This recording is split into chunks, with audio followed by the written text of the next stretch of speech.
It's 9:55K this morning. Show with your boy Romeo. I got Too Short in the building. I'm back. What's up, man? Hey, man. So you've been turning up for a little bit for a few days in a row. You good? My birthday was a few days ago, but I started celebrating a few days before that. Okay.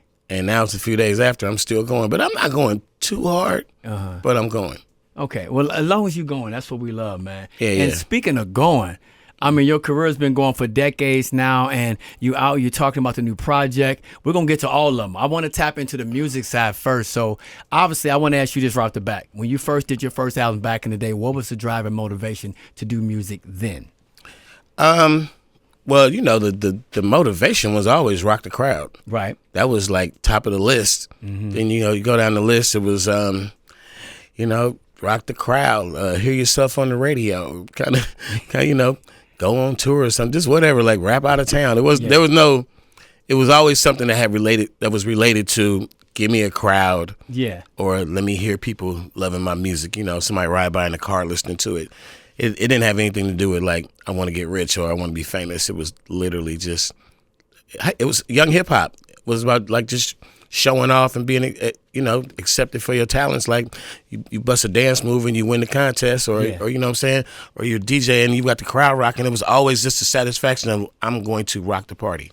And the reason why I asked that, because I love that answer, because now you're putting out new music still, and I feel like that motivation hasn't changed. Like you would probably give me the same answer. Yeah, I mean, now it's a little more fine-tuned. I think that I'm really dialed into the story of hip-hop and just contributing to the version of the ageism, because the ageism is going both ways. The OGs and turned into grandmas and grandpas, and they they don't remember when we was young hip hoppers, and they was like the adults were like, "Oh, it's trash. We don't like it. You look funny. You act funny." They didn't like it. Our parents, they was like, "Oh, they thought it was a dance." Right. Oh, hip hop. You do the hip hop, it's gonna phase out. And now the OGs are saying they don't like nothing new. A lot of them. Some of us like it.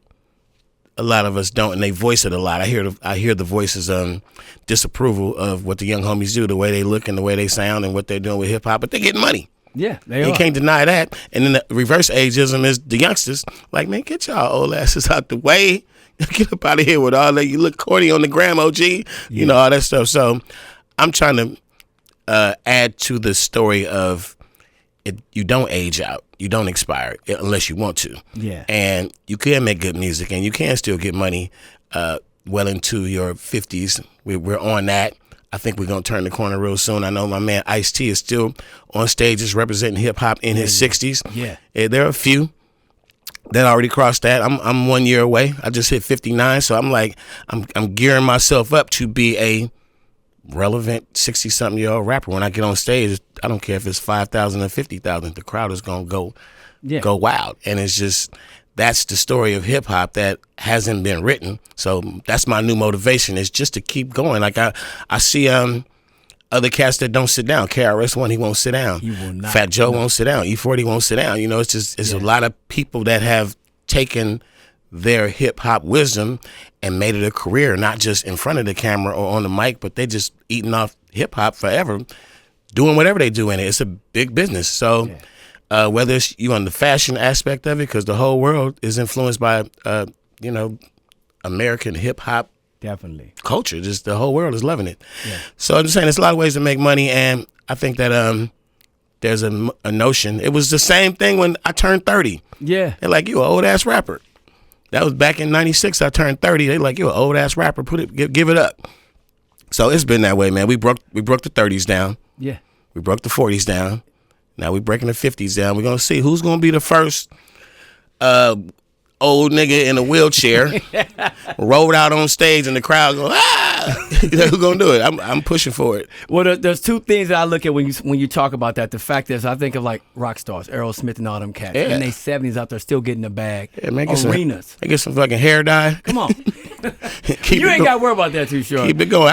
I grow gray, but at the same time, you know, I wear it right. And then your library, it never ages out. Does that amaze you? Like, I mean, the Commerce Casino, when we did that, right? We had people in their 30s, 40s, 50s. We also had people in their early 20s that knew all your lyrics. What does that do to you when you see that? It's easily digestible, man. It was made like that. I didn't know how it would stand the test of time, but to me, it was just always just like some little Parliament Funkadelic, basic funk, just funk. Like there's no special ingredients except what makes music funky. Yeah. And then I talk a lot of ish on top of it, and I make it very, you know, you get it. It's not like wordplay where you got to figure out the riddle in the rhyme, and it's just game. It's a lot of knowledge. I listen back to the new album that I dropped, Sir Too Short Volume 1. Yeah. And I'm like, I was trying not to be educational, but the whole damn album is educational. It's like a lesson learned in life. So I listen back to a lot of old Too Short songs, and I was always just trying to pass on the knowledge. What I love about you, even when I hear on Sirius XM radio and from a record or in other interviews, your storytelling. Mm-hmm. Like, you suck people in with that, bro. Like, I mean, the way you deliver your message and you talk, that's how you did it on the tracks, and that's why we love your music. But, like, where did that come from? Like, that you, when you break down something, even how you talking now, how we can visualize it. Because I grew up, when I was probably like 9, 10 years old, my mother was like handing me books by Donald Goines and just letting me absorb the world that I hadn't experienced yet. And, you know, just, I guess, trying to prepare me for what was out there for a black man. But fortunately, I got to make music at a time where there weren't videos. Yeah. You know, the early days of my career, nobody was making videos to rap songs. It was just rapping. So, and a lot of singers, if you go back and listen to music that came out before MTV launched, just about all those songs, no matter what genre it is, you can just close your eyes and the song paints you a picture. The song is the video. Yeah, man, you're right. The video's in the words, and you always could see those songs clear as day. Mm-hmm. And I love videos and what videos did for music. I like that thing, but it hindered a lot of songwriting moving forward, because now as we write songs, we know that there's going to be an assistant of a visual to help me present the song. Yeah. And we also came to know that people aren't even going to really accept that song if you don't have a visual to go with it. So yeah, it's true. That really affects, and it helps, but at the same time, it changed. Okay. So I talk like that. I tell stories like that when I'm just talking. I tell them in my song. I'm still trying to give you that visual, because a lot of my biggest records never get filmed for videos, and they're underground songs. Like the subject is not appropriate to make it a single. So, you know, I've probably had some bigger underground records than my actual records I pushed to radio, like songs like "Don't Fight the Feeling" and "Freaky Tales," and definitely people love these songs and they've never played on the airwaves. Yeah, and when they hear it, they know them. "Freaky Tales" is a movie.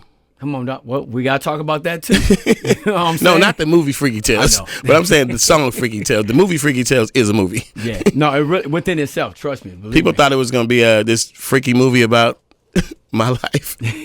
Well, that's what a lot of people probably thought. They're like, wait a minute, Too Short narrating. What we doing with this? This what he's doing? But and let's talk about that first before we get to that. The motivation for this. You know what I'm saying? For Sir Too Short Volume 1, you got a couple more coming, and you did say, I heard you say where you may not record anymore. It doesn't mean you'll stop hitting the stage, but you may be done recording. How do you turn that off? I'm not gonna pin myself in the corner and say I'm not recording anymore, because I actually own 2 studios, and I'm not gonna let them collect dust. But that part, I'm getting to the point where I think after this run I do this year, I'm gonna drop an album where next year, where I'm labeling it, I'm dubbing it as the last studio album. Yeah. And I want to get a lot of, like, a team together and let something happen that I never let happen in my career. Like, I never let people influence a Too Short album. I did an album called The Pimp Tape, and Mr. Fab was mad at me because I didn't want to make an album. And he's like, man, everybody, you got to just, like, blah, blah, blah. You got to make an album. You Too Short, man. You can't. So it was like, man, call this person, that person. I was like, man, Fab, I'm not calling anybody and ask them to do songs with me. I don't do that. People call me. I don't call them. There you go. He said, well, give me your phone. And he started texting people in my phone saying, hey, man, let's do a song. And then I said, well, man, I don't even feel like rapping, bro. It's like 2014. The album came out in 2017. It's like 2015. Yeah. I was like, well, you go in there, freestyle some shit. Here goes some beats. And then whatever you freestyle, I'll just rewrite it and work with it. And we made The Pimp Tape. That's the only time I ever let anybody work on an album with me like that. So this time on the way out, Ghazi from Empire, the boss man of Empire Distribution. He's like, man, let's get a team together and let's make a Too Short album.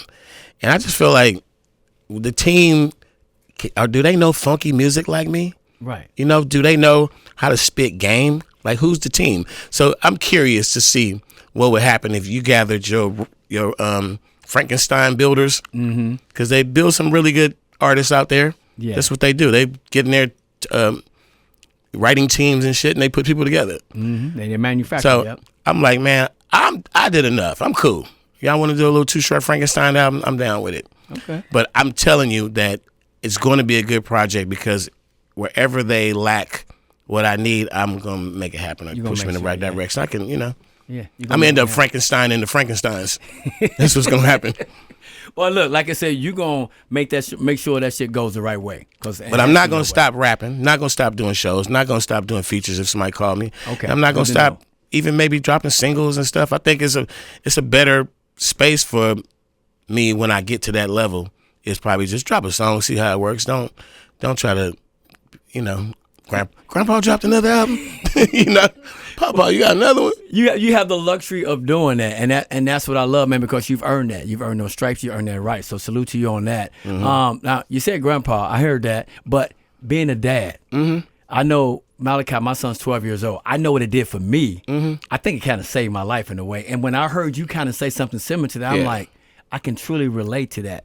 You know what I'm saying? I was doing what I was doing, too much of it for too long, and I think that that was a wake up call, and not like a light bulb, like, oh my God, I gotta stop. It just happened, like I just realized that I used to be in the club at the age of 50. I was in the club 5 days a week. Damn, yeah, kicking it, just doing the same thing I did when I was 20, and I just stopped. I just kind of stopped. And I go out, but if I go out now, I'm probably getting paid. You know? Yeah, you coming outside. So I still get the vibe, but it's work. Yeah, man. Oh, now it's all about balance, and I feel like it didn't take you that long to figure out that balance and what to do. And like you said, I feel like you needed that, and you wanted that, right? Yeah, and then one day I realized, I was like, oh, this is what the universe did to you. Like Playboy Short, they gave him a little daughter. Oof. And I I really like some of the songs I was putting out. I'm like, man, I gotta sit this little girl down and tell her what I was doing and what it was about, and before she tried to figure it out on her own. Yeah, there might be some questions later. Yeah, you know, So I got some things to take care of. I'm gonna do it. Oh, I already know. I've been giving her game the whole time though, like just little game. Like you remember when you were growing up and people kept giving you advice and it kept going in one ear and out the other, and then you grew up and it started going back through the other ear, and you're like, oh, that part. So I'm just blowing it through her ear a little bit, a little game. It'll be greater later. It all makes sense at some point. It did for us, that's for sure.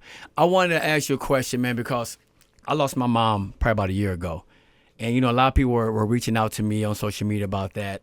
And at one point, I wanted to go live, right? And when you lost your brother, I seen you did that. And you got a lot of love. People reached out to you. Were there any regrets to doing that? And do you know what steered you to want to go ahead and just say, you know what, I just want to talk? Well, me and my brother was like really good friends. He was 3 years older than me, and we went to all the same schools. It was I'm the same daddy as my brother, you know? Yeah. And that's who I argue with about sports and our philosophies on life. And we like, F you, then call right back and act like it never happened. Yeah. And just, that was my brother. So I didn't have nothing to say. And a lot of people was calling me saying what happened. And, oh man, I heard, you know, just all that stuff. And I just was like, I really don't have nothing to say about it. Yeah. Like, it's nothing that anybody could get at me with, you know? And my mother passed 7 years ago. So I grew up in a house with me, my mother, and my brother. And that's just, it's like a real cold reality. I talked to my brother probably at 11 p.m. and 7 a.m. I'm getting calls about what happened. Yeah. And 1 p.m. the next day I'm getting a call from the morgue saying, we got this stuff and that stuff. And I'm like, this is crazy. And then later that day, I'm flying up there, and my homeboy, his mom passed like 2 days before my brother, one of my really close homies. We sitting in the funeral home the day I talked to my brother at 11 p.m. We sitting in the funeral home the next day making arrangements. And I'm like, that video I posted was me on the way to the airport. Yeah. And I'm like, a few people needed to see that to like just fall back, leave me alone for a minute. And then I was even like, just sending a message to anybody that might know anything, be a part of it. I'm just like, brother, it hurts. Yeah. So take it how you want, but just see this. I'm gonna show you this, that what you did, and it was just a statement without words. It was a real thing, and I let the music talk for me. Yeah. And truthfully, like in moments like that, when you lose people like that, for me, music does better than somebody putting an arm around my shoulder or telling me 1,000%. it's gonna be all right. I soothe myself with the music and what's going on in here, and I get through it, Yeah, man. Well, continue prayers, and I know how hard that is. You push through it and you continue to do amazing things. But I'm gonna throw a couple of titles of your songs right here at you, and if you can describe in one sentence what motivated you to do this record, or what you may have been going through at that time. New songs or songs over the years? Songs over the years. All right. The Ghetto. The Ghetto is a song that the main thing in The Ghetto that I wrote is I keep saying even though. And I tell you something negative, but then I tell you something positive. And I really was in the hood a lot. Yeah. And I just saw a lot of people not mad that they lived in the hood. A lot of people was feeling good. A lot of people had nice furniture. They lived in the projects and had big TVs and was getting by. They didn't want to move out the projects. I like my life. Yeah. And I just wanted to make a song that told people who always said negative things about the ghetto and thought it was the worst thing to be. Yeah. Like, everybody don't feel the same way as you. So I made a couple songs like that. I followed it up with like Money in the Ghetto and talked about some really rich people in the hood that are happy. Yeah. And I always wanted to make these motivational songs that address subjects that sound like they're negative. Life is too short, but then the song is positive. So, Okay. and I talk a lot of ish on the other songs, really,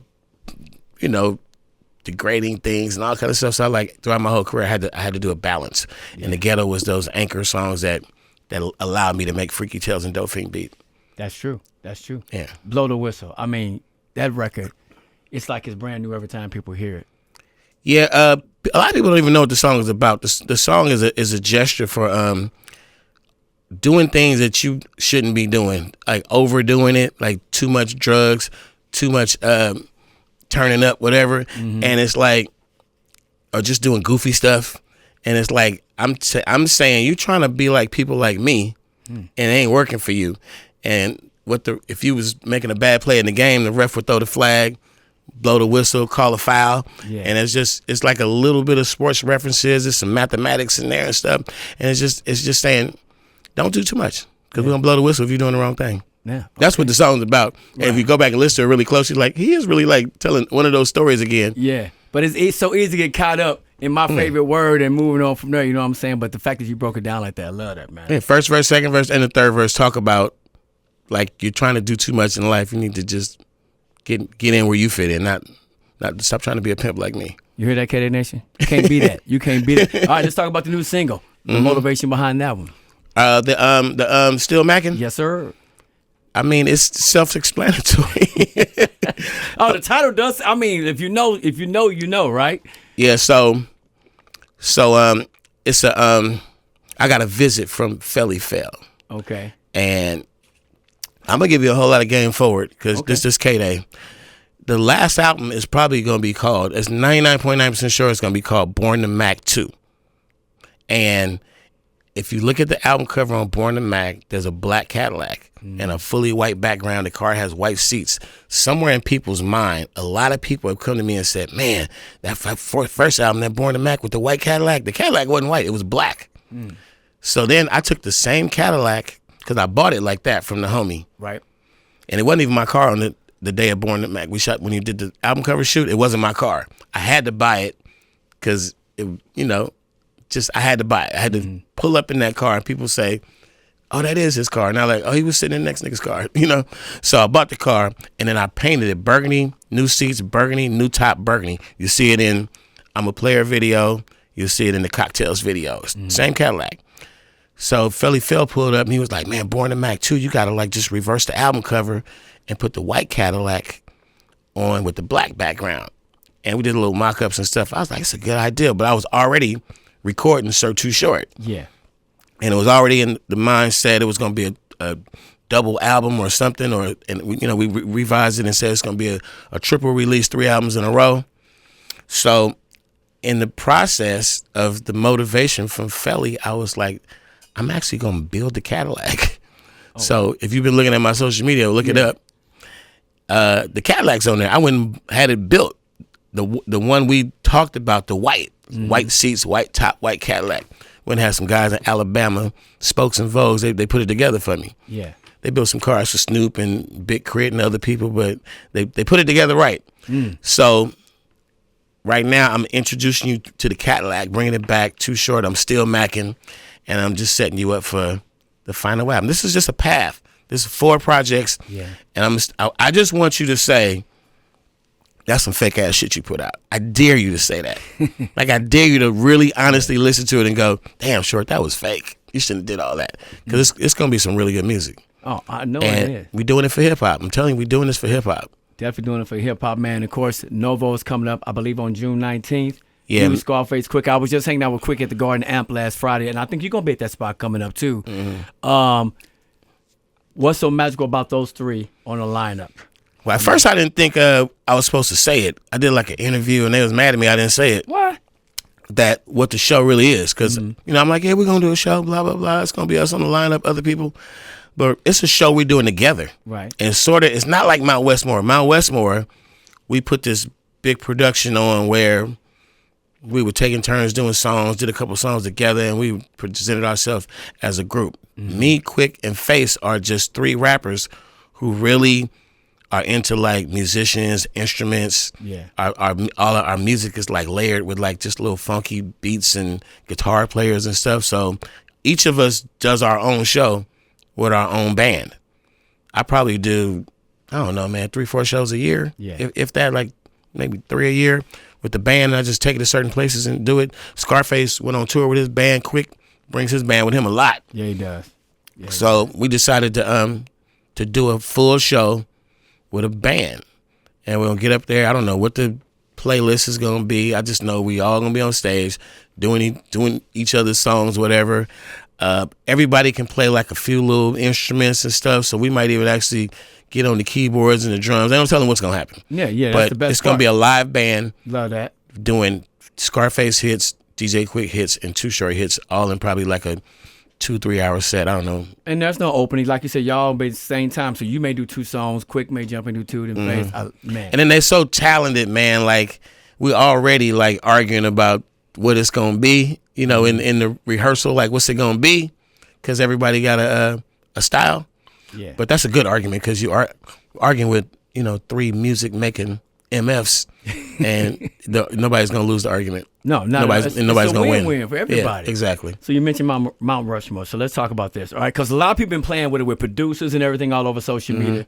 We putting you on the West. If you had to pick one person from the South, one from the East, and one from the Midwest or North, who gonna be up there with you? I love hip hop too much. I don't know. Damn, that's just. I would just pick the game spitters, man. Like, who spits that game? East Coast would have to be like a Jay-Z because they've been spitting a lot of game. Just a lot of game. Yeah. That makes sense. Like, it adds up. Went down south. Is it gonna be Face or possibly somebody else? It probably would have to be Scarface because everybody I'm thinking of outside of like maybe like a UGK, like everybody is like, they got a lot of styles, T.I. and all that. But Face to me is just always, he's a poet. Yeah. Like, you can actually take all of Scarface's songs and write them down and you'll be reading poetry. Like, his visuals are crazy because he'll get to describing the flowers that's on the sidewalk in the midst of telling you about somebody getting murdered. And it's like, the visuals are amazing. He's a really good songwriter. Midwest or North? The Midwest game spitting, who spits that game? Like, really, really, really. Young Kanye. I was going to say the old Kanye. I mean, could be on that list. I don't know about Kanye, the one today, but it made a lot of sense. Yeah. Twista is the game spitter, though. Yeah. He's probably my favorite game spitter from the Midwest because he keeps it gamed up, if that's a word. I think it's a word. We're going to make it one. It's a word. You should look up. It's a Instagram called Gamed Up. They just send you good gems all day. Right in the moment where you about to be a sucker, a Gamed Up poster come by and be like, oh man, I forgot. Putting you up on game. Yeah. Then the West Coast. We got you up there, so we're good. Yeah, I'm not my favorite rapper. Right, but if I'm building this, I want you there, then I want to see who you would have with you. I think most rappers are their favorite rapper. But I'm probably my favorite game spitter. I would agree with that for sure. But I never really felt like a rapper. No. What would you describe it if it's not a rapper? It would be storytelling. I mean, you'll never find me in a cypher battling or waiting my turn, or you'll never catch me freestyling, rapping for free. No. He said that ain't gonna happen. I'm not a rapper, man. I never tried to get on. Like, hey, man, put me on, man. I'm dope, bro. I never tried to get on. I never did nothing rappers do. You've always just did you, and that's the reason why you've been so successful. There's only one of you. I walk around with a flamethrower burning trails, man. You follow me. Come on, man. So from the music to Freaky Tales 2025, I saw the trailer on that. That's out like, you know what I'm saying? They fuck with the wrong warrior. I love that. I love that. So It's a good movie. Yeah, I heard it was, bro. I got to definitely put my eyes to it and check it out for sure. The movie is one of those things where I could tell you stuff about it, but it still would be, a great experience. There's no way to spoil it for you. Yeah. And it's a good journey, man. It's just very unexpected. The title is deceiving. The way they wove me in it in the early promo was very deceiving. It's a little part in the movie about Too Short. It's 4 chapters. I'm 1 chapter. Okay. A couple of the chapters are named after my songs. It was just Freaky Tales was a working title that one of the directors, Ryan Fleck, wanted to name a movie. Yeah. As a young filmmaker, he's like wrote it down somewhere. The way he told me is a song that he loved since he was in 5th grade or something as a little kid. And when he got older and became a filmmaker, that was like, I'm going to make a movie called Freaky Tales. And it was never going to be about Too Short, but it was going to be called Freaky Tales. Yeah. And what I heard was there had been some prototypes of ideas that got scrapped. And what we see is what it turned out to be. But, it's a big moment for me, just the association with the movie, being associated with it. The fact that it was filmed in Oakland. Yeah. When they were given options of you could do some scenes in Oakland but go film it somewhere else. And they said, no, we want to film it in Oakland. It was a lot of Bay Area people that worked on the movie. That's good luck. And just the fact that there was a movie called Blind Spotting that was based in Oakland. And then they followed it up with a TV show called Blind Spotting. Yeah. And I heard that they would have issues trying to film on location in Oakland. So they would do a lot of shots somewhere else and do as much as they could in Oakland. But the people who shot Freaky Tales just went above and beyond the call of duty to get that movie shot in the city of Oakland. I just think it's a good look for the city. No, I think it's a good look that I could put my name on it, and I feel like it's a good movie. I knew it was going to be a good movie 2 years ago when I started screening, and never know how audiences are going to react, but I saw it in a few different markets with a few different kind of crowds, and they will always cheer at the same time. And I'm like, okay, so it's not just a Oakland thing. Right. Yeah. People can relate to it. They tapped into it. Well, 30 years ago, they would tell my man, you getting old, you aging out. 30 years later, you're still doing things like movies, music, touring. So I just salute you, man. I want to applaud you and thank you for just being a part of K-Day, and that's why we honor you. But you want to get this one fired up because I got to ask you this. My last question. Yep. What are 3 things Too Short needs every day? It's kind of mandatory. You got to have this in your life. 3 things. 3 things that I need every day. Make your day go right. And you can be raw, whatever. What you need? No, you would be surprised. Okay. I probably just need 1 joint. Okay. Cause I'm gonna roll a fat joint in the morning and hit it like 3 or 4 times throughout the day. Usually 1 to get me through the day. Maybe if I'm in the studio, maybe 2. Cause rappers, they smoke all day, 8, 10 blunts. I smoke 1 joint a day. Okay. For some reason, I feel like I'm always in the whip driving somewhere. So I need a really nice car. Man, okay, mandatory. That is nice from the driver's seat. So some of my cars are really cute on the outside, and I have a couple of little low key cars that you know you might just I might be at the light next to you and you won't even look over because it's nice, but it's just not gonna make you look over and be like, who's in that under the radar in that one. who's in that soccer mom car there? But it's really nice the way it drives. All of them. Because when I test ride my cars, it's how does it feel as a driver? Okay. I spent so many years buying the car that I liked it for how it looked, and then I realized I love driving. And then these are things I need to get through the day. I'm not lumping in like loved ones and things like that. People reaction. I'm talking about things. Right. Because you didn't say people. That's right. You and I think the last thing that I require every day is at least sometime throughout the day. I'm not ever going to shortchange myself on like a meal. Sometimes you got to eat in transition. But at some point through the day, it could be the first one, the second one, the third one, we're going to sit down somewhere really nice. Okay. You earned and it's going to be a real nice, like you're going to treat yourself good to and it's like, it could be the upscale vibe, it could be the home vibe, but it's going to happen. We're not blowing the day. We could be moving with the movement. And I'm like, the movement got to stop for a minute because we're going to stop at this little steakhouse or something somewhere. Got to have a real meal every day. And it can't be medium, small, mediocre. I mean, regular. It got to be like a player. Like, let's set it out. So I think, okay, yeah, there's a lot more in the day to that, but that's gonna happen every day. I like this. So we got the blunt, we got the nice whip, and we got a real meal. Yeah, it's not too short. Got to get through his day. Well, I appreciate you, man, for making our day for real, man. Life of an OG player, man.